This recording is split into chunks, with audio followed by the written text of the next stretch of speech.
सरकार के 9 साल पूरे होने के अवसर पर प्रेस वार्ता। केंद्र सरकार की सीएम धामी ने बताई उपलब्धियां।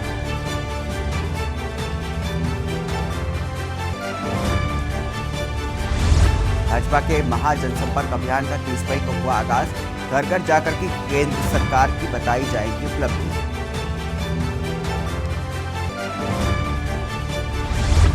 देहरादून में आज वंदे भारत एक्सप्रेस देहरादून से दिल्ली के लिए रवाना हुई। कई ट्रेनों का बदला रहा समय।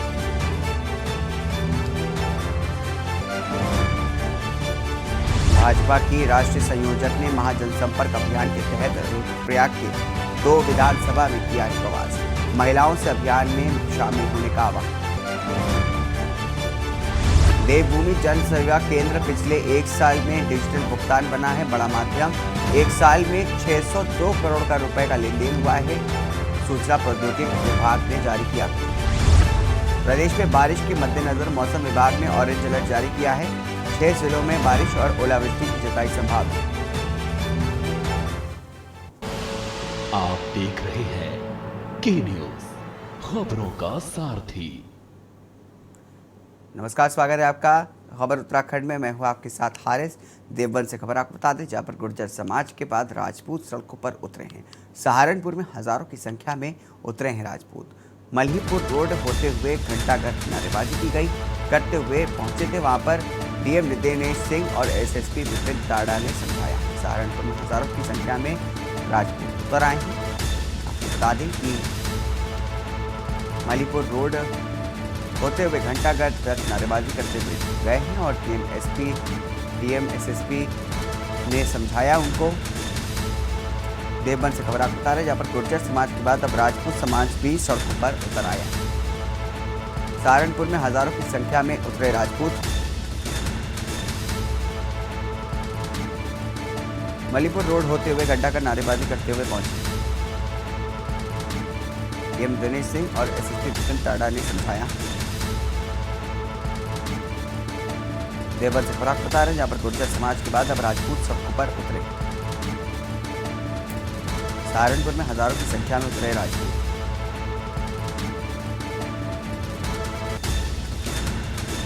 मल्हीपुर रोड होते हुए घंटाघर नारेबाजी करते हुए वहां तक पहुंचे थे। डीएम दिनेश सिंह और एसएसपी विपिन ताड़ा ने समझाया।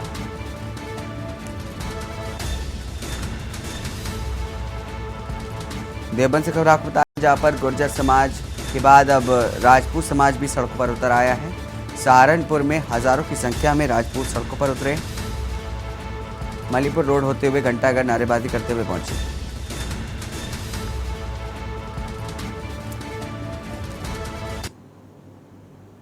मुख्यमंत्री पुष्कर सिंह धामी ने सोमवार को देहरादून के राजपुर रोड स्थित एक होटल में मीडिया से संवाद करते हुए प्रधानमंत्री नरेंद्र मोदी के नेतृत्व में केंद्र सरकार की 9 साल की उपलब्धियों को जम करके बखान किया। सीएम धामी ने कहा कि प्रधानमंत्री नरेंद्र मोदी के नेतृत्व में ये 9 साल का कार्यकाल सेवा, सुशासन और गरीब कल्याण को समर्पित रहा है। अनेक जन कल्याणकारी योजनाओं के माध्यम से समाज के हर वर्ग के लोगों के लिए उनके नेतृत्व में योजनाएं चलाई जा रही हैं। प्रधानमंत्री नरेंद्र मोदी के नेतृत्व में भारत की वैश्विक पटल पर अलग पहचान बनी है। विदेश यात्राओं में जिस तरह से उनका सम्मान होता है, ये हर एक भारतीय का सम्मान है। आज पूरी दुनिया भारत को नई आशाओं के रूप में देख रही है। वहीं मुख्यमंत्री ने कहा कि प्रधानमंत्री नरेंद्र मोदी का देवभूमि उत्तराखंड से विशेष लगाव है। उनके मार्गदर्शन में पिछले 9 सालों में उत्तराखंड में हर क्षेत्र में तेजी से कार्य होते हैं। भारतमाला परियोजना, all weather road, rail connectivity, शिक्षा, चिकित्सा, इंफ्रास्ट्रक्चर कनेक्टिविटी के क्षेत्र में राज्य में तेजी से कार्य हुए हैं। केदारनाथ पुनर्निर्माण कार्य पर तेजी से कार्य चल रहा है। बद्रीनाथ में मास्टर प्लान के तहत कार्य प्रगति पर है। उन्होंने कहा कि प्रधानमंत्री नरेंद्र मोदी ने अपना हर क्षण देश सेवा के लिए समर्पित किया है।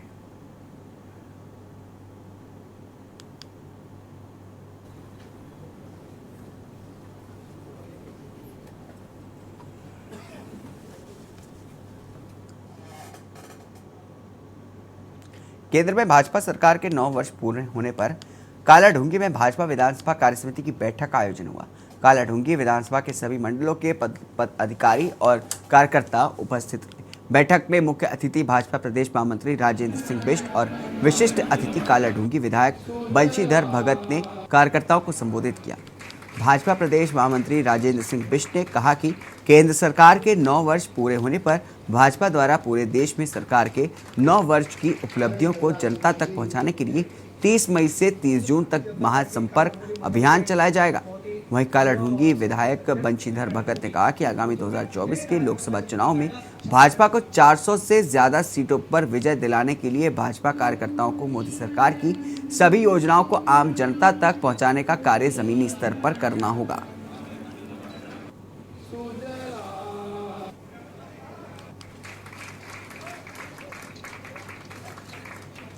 पूरे देश के अंदर महाजनसंपर्क अभियान चल रही है, क्योंकि 30 मई 2019 को इस देश के यशस्वी प्रधानमंत्री नरेंद्र मोदी जी ने शपथ ली थी और कल 30 मई 2023 को हमारे 9 वर्ष पूरे हो रहे देश के यशस्वी प्रधानमंत्री जी के कार्यकाल को पूरे देश के अंदर हम महाजनसंपर्क अभियान के नाते ये अभियान चला रहे हैं। उसी के निमित्त आज ये 5 विधानसभाओं का 5 मंडलों का एक विधानसभा स्तर पर यह कार्यशाला हुई है और इस कार्यशाला में हम 30 मई से लेकर 30 जून तक ये कार्यक्रम चलाने वाले हैं। इसमें विभिन्न प्रकार के कार्यक्रम हो रहे हैं। इसमें प्रेस वार्ता होंगी, इस पर अपने प्रबुद्ध सम्मेलन होंगे, इस पर आपातकाल के सम्मेलन होंगे, इस पर 23 जून को अपने श्यामा प्रसाद मुखर्जी के विधानसभा कालाढूंगी में जो पूरे देश के अंदर महासंपर्क अभियान 2024 को लेकर चल रहा है, उसकी बैठक थी जिसमें बूथ अध्यक्ष,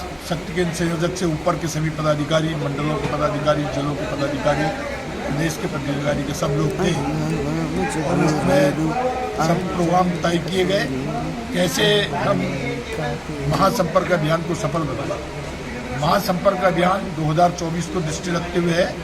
2024 में अब की बार 400 पार का नारा जो पार्टी ने दिया है उसको हम लेकर चल रहे हैं। रुकेंगे छोटे से ब्रेक के लिए, ब्रेक के बाद जल्द हाजिर होंगे।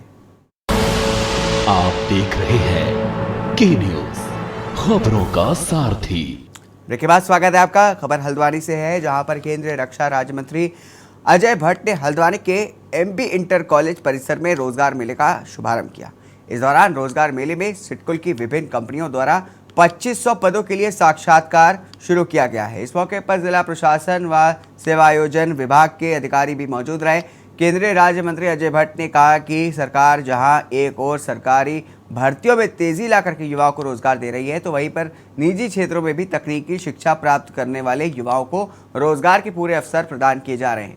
उन्होंने सभी कंपनियों के आह्वान किया कि वो ज़्यादा से ज़्यादा युवाओं को रोजगार उपलब्ध कराएं, जिससे कि कोई भी युवा बेरोजगार ना रहे।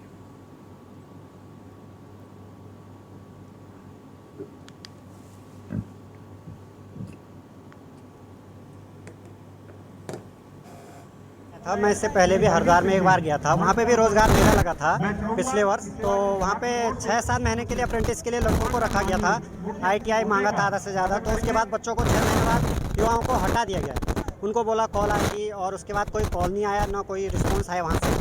और यहाँ पे जैसे आप देख रहे हैं भीड़ तो है, लेकिन युवा जो भी हैं मतलब खुश नहीं है। रोजगार मेले का लाभ लेने तो आए हैं। मेन मुद्दा हमारा ये नहीं है कि रोजगार तो सर मिल भी जाएगा, पर मेन क्या है कि हमको सैलरी कितनी देंगे। उत्तराखंड का ग्रेड पे ही 6200-6500 है सर। उसमें आदमी कमरा लेगा, किराए पे रहेगा, रहना करेगा, खाना करेगा सर, उसमें बचेगा क्या। हम प्राइवेट नौकरी में अगर जाते हैं तो 62-6500 उत्तराखंड का ग्रेड पे है। इसी के मुकाबले दिल्ली में लिया जाए तो करीबन 14 से 15 हज़ार रुपये ग्रेड पे है सर। वहाँ पर अगर वहाँ जाएगा बंदा, रूम रेंट लेकर वो आराम से रह सकता है। तो जबरदस्त तरीके से इसकी हमने माननीय रक्षा राज्य मंत्री ने एक प्रचार किया और मैं देख रहा हूँ कि लगभग 2000 रजिस्ट्रेशन अभी तक बेरोजगारों के हो चुके हैं, जिसमें गारंटेड 500 लोगों को रोजगार मिलेगा। अभी मैंने भी जानकारी ली क्योंकि जनप्रतिनिधि था, अपने भी क्षेत्र के मैंने 10th पास, 12th क्लास, ग्रेजुएशन के जो लोग थे, पढ़ी करे हुए जो बच्चे थे, जो हमको हमेशा कहते थे कि सर हमारी कहीं नौकरी लगवा दीजिए, तो ऐसे 20-25 लोग हमारे भी परिचित यहाँ आए हुए हैं और उम्मीद पूरी जगह करे बैठे। गैसकॉप विश्व में सबसे बड़ी स्टाफिंग कंपनी है और भारत में सबसे ज्यादा रोजगार देने वाली कंपनी है। हमारे तकरीबन इंडिया में 5 लाख एम्प्लॉय काम करते हैं और हम प्रतिवर्ष तकरीबन 1 लाख लोगों को रोजगार दे रहे हैं और पर मंथ हमारा औसतन रोजगार 20 से 25 हजार लोगों को देते हैं। रोजगार मेले लगाए जाते हैं, इसके तो कई तरीके के फायदे हैं बेरोजगारों को रोजगार मिलने, क्योंकि कई बच्चे हैं जिनको रोजगार नहीं मिला है, काफी 1-2 साल हो चुके हैं। पॉलिटेक्निक करे हुए, तो हम चाहते हैं कि हमें अच्छा रोजगार मिले, अच्छा प्लेसमेंट, अच्छी जगह मिले। जो हम अपने युवकों को और अपने बेटे बेटों को रोजगार देने की कोशिश करते हैं, उसी की यह एक कड़ी है कि हमने आज हल्द्वानी में रोजगार देने के लिए रोजगार मेला शुरू किया है, जिसमें कई कंपनीज आज यहाँ पर आ रही हैं। मुझे उम्मीद है कि जिसकी जैसी योग्यता है, योग्यता के आधार पर काफ़ी लोगों को आज रोजगार मिलेगा। और जो केंद्र सरकार ने कहा है पहले कि हम सरकारी रोजगार भी दे रहे हैं, इस तरह के रोजगार के अवसर भी पैदा कर रहे हैं। और बाकी हमने ऐसे कार्यक्रम लिए हैं, प्रधानमंत्री जी ने इतने लंबे चौड़े कार्यक्रम हैं हमारे कि कोई बेरोजगार रह ही नहीं सकता है।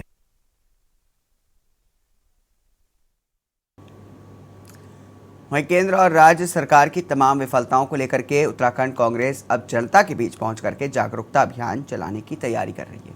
इसके लिए उत्तराखंड कांग्रेस ने कई कार्यक्रम निर्धारित किए हैं। वहीं कांग्रेस की इस कार्यक्रम को लेकर के उत्तराखंड बीजेपी ने कटाक्ष किया है। बीजेपी के प्रदेश अध्यक्ष महेंद्र भट्ट ने कहा कि जो पार्टी पहले से ही गिरी हुई है वो दूसरों को क्या घेरेगी।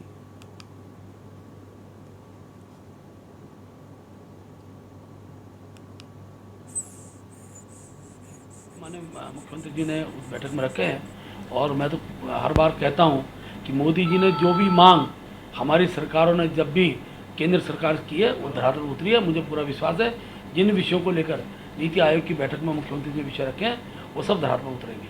गिरी हुई पार्टी किसी को घेर नहीं सकती है। हमारे कार्यकर्ताओं से कांग्रेस, हमारे कार्यक्रमों से कांग्रेस विचलित हो रही है और आंतरिक द्वंद्व से निपट जाए तो हम भी दो हाथ करने को तैयार हैं। और मैं कह सकता हूं कि पिछले दिनों जिस प्रकार के कार्यक्रम पूरे प्रदेश के अंदर हमने चलाए हैं, पार्टी की ओर से सरकार की जो योजनाएं हैं उनको घर घर तक पहुंचने का जो अभियान महासंपर्क अभियान के तहत हम भविष्य में लेने वाले हैं, वो अपने आप में एक प्रकार से मैं कह सकता हूं कि जनादेश की सफलता की बहुत बड़ी कुंजी हम बनाने जा रहे हैं। खबर देहरादून से, जहां पर कांग्रेस मुख्यालय में कांग्रेस की मुख्य प्रवक्ता गरिमा महाराज दसौना ने नैपकिन योजना पर राज्य सरकार को घेरते हुए कहा कि सरकार ने स्पर्श सैनिटरी नैपकिन के जरिए आंगनवाड़ी वर्कर पर दोहरा बोझ डाल दिया है। उन्होंने कहा कि पिछले साल सीएम पुष्कर सिंह धामी ने आंगनवाड़ी कार्यकर्तियों के सम्मेलन में प्रदेश की बच्चियों को आंगनवाड़ी केंद्रों के जरिए मुफ्त सैनिटरी नैपकिन वितरित किए थे। इसकी घोषणा की गई थी, लेकिन इस पर अब तक अमल नहीं किया गया है। इसके विपरीत एक पैकेट की कीमत 6 रुपये तय करते हुए जिसमें से 5 रुपये विभाग और 1 रुपये आंगनवाड़ी वर्कर को देने की बात कही गई, लेकिन नैपकिन खराब होने के कारण ये पैकेट नहीं बिके। अब विभाग आंगनबाड़ी वर्कर से इसके बदले पूरा पैसा वसूला जा रहा है, जो कि गलत है।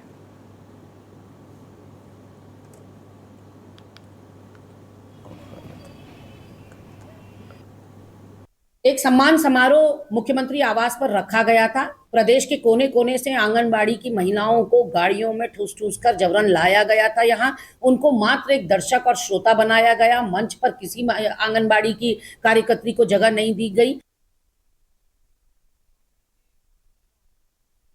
कार्यकर्ता लोकसभा चुनाव की तैयारियां में जुट गए हैं। केंद्र में भाजपा सरकार के 9 वर्ष पूर्ण होने के बाद ही संपूर्ण भारत में महाजनसंपर्क अभियान चलाए जाने की तैयारियों में जुट गया है। यह अभियान 30 मई से 30 जून तक चलेगा, जिसमें भाजपा कार्यकर्ता गांव-गांव जाकर के लोगों को भाजपा सरकार की चलाई गई योजनाओं से अवगत कराएंगे।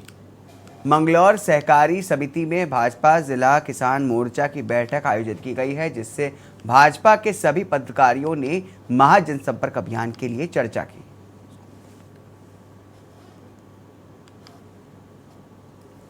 सरकार और लाभार्थियों के बीच में सेतु का कार्य करता है। उसी निमित्त योजना रचना की ये बैठक है। अभी तक जो कार्य हुए हैं उनकी समीक्षा, वो अक्षर से अंतिम व्यक्ति तक पहुँचे कि नहीं पहुँचे हैं। आगामी जो कार्यक्रम है, जो भी भारत सरकार के राज्य सरकार की जो योजनाएं हैं, वह अंतिम व्यक्ति तक पहुँचे बिना किसी बाधा के। इस निमित्त कार्यकर्ताओं का एक ये बैठक है। सभी कार्यकर्ता उसमें लगेंगे और सरकार की योजनाएं अंतिम व्यक्ति तक पहुँचे, वो सब सुनिश्चित करना इस बैठक का उद्देश्य है। आदरणीय मोदी जी के नेतृत्व में 9 वर्ष पूरे हो रहे हैं और अगले 1 माह भारतीय जनता पार्टी ने महाजनसंपर्क अभियान पूरे देश भर में चलाया है और इस 9 साल में बड़ी उपलब्धियां देश ने हासिल की हैं। उसे ही लेकर किसान मोर्चा भी समाज के बीच में जाएगा और किसानों के लिए जो जो काम हुए हैं राज्य सरकार के द्वारा, केंद्र सरकार के द्वारा उनको रखने वाला है। क्योंकि 2024 चुनावी वर्ष है, इस दृष्टि से अपने कार्यकर्ताओं के साथ एक बार बैठना और योजना बनाकर आगे की तरफ क्या हमको करना है, उस विषय को लेकर एक कार्यसमिति आगे। खबर काशीपुर से, जहां पर देश के अंदर महिला उत्पीड़न के मामले लगातार बढ़ते जा रहे हैं। दहेज की मांग हो या फिर शादी के बाद दहेज का दबाव हो, महिलाओं के साथ छेड़छाड़ हो या फिर जबरदस्ती दुष्कर्म के मामले लगातार बढ़ते हुए दिखाई दे रहे हैं। इन्हीं सब पर अंकुश लगाने के लिए मौलानाओं ने एक साथ के साथ ही स्थानीय लोगों ने एक छोटी सी शुरुआत की है, जिस पर अब सियासी पारा भी पड़ने लगा है। कोई इस शुरुआत को महिला के उत्पीड़न और आज़ादी पर अंकुश की बात कह रहा है, तो कोई इस फैसले से महिलाओं की सुरक्षा की बात भी कर रहा है। क्या है पूरा मामला, देखिए। जैसे कि जसपुर में तुगलकी फरमान जारी किया मौलवियों द्वारा, उसमें जो है महिलाओं के लिए बहुत ही बंदिश लगाई गई है। उसमें जो है पर्दा प्रथा को जोड़ दिया गया है और मोबाइल और फेसबुक पर इसका यूज नहीं कर सकती हैं, और कॉलेजों में बुर्का पहन के जाना होगा लड़कियों को, और हल्दी की जो प्रथा है वो खत्म करी जाएगी, और क्या कहते जो शादियों में जो खाना है वहाँ पे भी जो पुरुष और महिलाएं जो है अलग अलग खाना है। ये तो हमें बहुत अच्छा लगा है, इस्लामिक नज़रिए से बहुत अच्छा है। और वैसे भी हमारी लड़कियां आजकल बहुत ज़्यादा बेपर्दा हो चुकी हैं, स्कूल कॉलेजों के नाम पर बहुत ज़्यादा बेपर्दा हो चुकी हैं, जॉब के नाम पर बहुत ज़्यादा बेपर्दा हो चुकी हैं, और ये जो दोस्ती चल रही है फेसबुक की, व्हाट्सएप की, ये भी बहुत ज़्यादा आम हो चुकी है, जिसकी वजह से हमारी मुसलमान लड़कियाँ हिंदुओं में जा रही हैं। वो बहुत ही गलत हो रहा है, सीधा जहन्नुम में जाने की तैयारी हो रही है, वो माँ बाप को भी ले जाने की तैयारी में है। तो ये फरमान हमें बहुत अच्छा लगा, और माशाल्लाह सब इस पर काम करें, सारे माँ बाप, सारे भाई सब इस पे काम करें और अपनी लड़कियों को रोकें, और ये जो शादियों में बेफजूल खर्चियाँ हो रही हैं ये भी बचेंगी और बेपर्दगी बचेगी। और हमारा इस्लाम जो है हमें इतने पर्दे में रहने की पहले मुसलमानों के लिए और औरतों के लिए पहला दीन ही पर्दा है। तो देखिए, जितना मैंने पढ़ा है तो मुझे लगता है कि एक अच्छी पहल है, और उसको किस ढंग से इम्प्लीमेंट करेंगे तो ये सबसे बड़ी बात है। और दूसरी बात, उसमें कुछ पॉइंट्स हैं जो जिनमें सुधार की ज़रूरत है, तो उसमें तो विस्तार से आप चर्चा करेंगे जब लोग बैठें, समाज बैठे, तो उसमें कुछ पॉइंट्स हैं जिसमें जैसे मोबाइल फ़ोन की बात हुई है, पर्दे वाली बात है, कुछ जिससे लड़कियों को कहा गया है, उसमें बहुत सारी चीज़ें हैं जिसमें कुछ सुधार की ज़रूरत भी है। रुकेंगे छोटे से ब्रेक के लिए, ब्रेक के बाद जल्द हाजिर होंगे। आप देख रहे हैं के न्यूज़, खबरों का सारथी। ब्रेक के बाद स्वागत है आपका। गढ़वाल के क्षेत्र एकमात्र बेस अस्पताल श्रीनगर में आए दिन मरीजों को खून की कमी से जूझना पड़ता है। यहाँ गढ़वाल क्षेत्र के 4 जिले पौड़ी, टिहरी, चमोली, रुद्रप्रयाग के लाखों मरीज इस अस्पताल पर निर्भर रहते हैं। ऐसे में यहाँ आने वाले मरीजों को खून की कमी से ना जूझना पड़े, इसके लिए सामाजिक संगठनों द्वारा समय समय पर रक्तदान शिविर का आयोजन किया जाता है। महत्वाकांक्षी ऋषिकेश कर्णप्रयाग रेलवे परियोजना की कार्यदायी संस्था नवयुगा व रोटरी क्लब द्वारा रक्तदान शिविर का आयोजन किया गया है। इसमें रेलवे परियोजना में कार्यरत कर्मचारियों द्वारा रक्तदान किया गया है। आयोजित रक्तदान शिविर में 100 से अधिक यूनियन एक खून एकत्रित किया गया। इस दौरान शिविर के आयोजकों ने बताया कि बेस अस्पताल में किसी भी मरीज की खून की कमी से मौत ना हो जाए, इसके लिए उनके द्वारा ये प्रयास किया गया है। बताया जा रहा है कि समय समय पर कि उनके द्वारा इस तरह के आयोजन किए जाते हैं। देखिए, माधव सिंह भंडारी की भूमि है, ये वीर भूमि है। मैं ऐसी भूमि से ये भी उनको सच्ची श्रद्धांजलि देना चाहता हूँ माधव सिंह भंडारी जी को। और हम लोग रोटरी क्लब से आते हैं, और रोटरी क्लब से हम समय समय पर लगभग एक वर्ष में 4 बार ब्लड डोनेशन कैंप लगाते हैं, और 4 कैंपों के द्वारा हम लोग लगभग 400 से 500 यूनिट इकट्ठा करके ब्लड बैंक को बंद कराते हैं। और हम लोग जो समाज के अच्छे लोग हैं, जो समाज में अच्छा कार्य करना चाहते हैं, उनको ही मोटिवेट करते हैं। जैसे नवयुग कंपनी है, सभी कंपनी आ रही हैं, काम कर रही हैं, चले जा रही हैं, लेकिन ये लोग समाज सेवा में काम करना चाहते हैं, तो हमारे साथ जुड़ के इन्होंने आज का काम किया है। मैं आपके माध्यम से भी और सब लोगों से ये उम्मीद करता हूँ कि वो लोग भी अधिक से अधिक ब्लड डोनेशन करें, रक्तदान करें, क्योंकि रक्त कहीं बनता नहीं है, रक्तदान करने से ही मिलता है। हमारे यहाँ ब्लड की रिक्वायरमेंट हमेशा ही रहती है और काफ़ी रहती है। आज यहाँ पर मलेथा में नोयू कंपनी के द्वारा रोटरी क्लब के सहयोग से एक बहुत ही बड़ा कैंप लगाया गया, जिसमें कि अभी हमारा 21 डोनेशन हो चुके हैं और उम्मीद है कि लगभग 100 डोनेशन होंगे। तो सर इससे कितना फ़ायदा मिलेगा, लगभग क्या? जितने भी हम लोग ब्लड लेंगे उसका डिफरेंट कॉम्पोनेंट बनाते हैं, जैसे कि एक बैग से लगभग 4 व्यक्ति की उससे जान बचती है। ऐसे में जोड़ के वो अभी जो यात्रा सीजन है रिक्वायरमेंट भी बढ़ी हुई, यहाँ पर जो भी यात्रियों को और यहाँ की जनता को बहुत ज़्यादा लाभ है। ये तो वीरभूमि है, माधव सिंह भंडारी जी का इलाका है, मलेथा है। यहाँ पर पिछले 3 साल से पैकेज के द्वारा रेलवे का काम चल रहा है। यही माध्यम से हम यहाँ पर ब्लड डोनेशन कंडक्ट करना चाहता है। इसे रोटरी क्लब वॉल से हमारा परम मित्र है राहुल जी चौधरी जी और काला भाई ने सब लोग मिलकर हमने कांटेक्ट किया था। हम इसी दौरान संडे का दिन हम ये ब्लड ऑर्गेनाइजेशन का ऑर्गेनाइज करना चाहते हैं। इन लोग बहुत साथ दिया था। हम लोग सब मिलके कार्यक्रम ऐसा वाला भविष्य में भी हम ये चाहता है ऐसा वाला वंस इन ए ईयर ऐसा डोनेशन कैंप कंडक्ट करना चाहता है। हमारा कंपनी का तरफ से भी हम जितना सहयोग कर सकता है यहाँ को लोकल के लिए एज वेल एज और जो सेवा के लिए हम साथ में रहेंगे।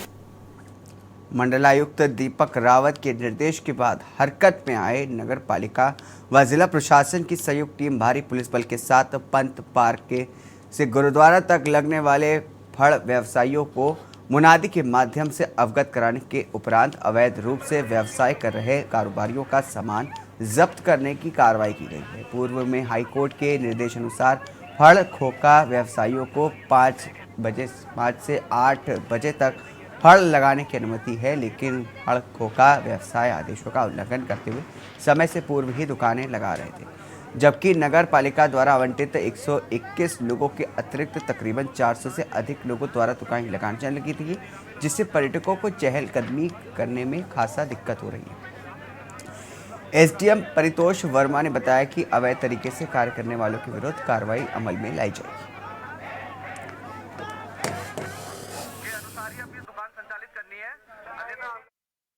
बार से इस तरह की शिकायतें भी प्राप्त हो रही थी और आयुक्त महोदय और जिलाधिकारी महोदय का निर्देश भी है कि जो पंत पार्क और फ्लैट्स पर अवैध रूप से फड़ व्यवसायी यहाँ पर कार्य कर रहे हैं और जिसकी वजह से जो यहाँ पे पर्यटक गतिविधियाँ हैं उसमें बाधा हो रही है। तो आज हम जो लाइसेंसी फड़धारक हैं उनको उनके नियत स्थान पर बैठने के हेतु और जो जिनके पास लाइसेंस नहीं है उनका सामान जब्ती करने की कार्रवाई कर रहे हैं। देखिए सत्यापन अभी भी जारी है और जो बाहर से आके यहाँ पे कार्य कर रहे हैं उनके सत्यापन पुलिस के माध्यम से यहाँ पे कराया जा रहा है। देखिए अतिक्रमण चिन्हितकरण की कार्रवाई यहाँ पे पूर्व में भी हुई है और नियमानुसार जो भी अतिक्रमण है वो हटाए जाएंगे। इसके साथ इस बुलेटिन में बस इतना ही। दीजिए इजाजत, नमस्कार। आप देख रहे हैं के न्यूज़, खबरों का सारथी।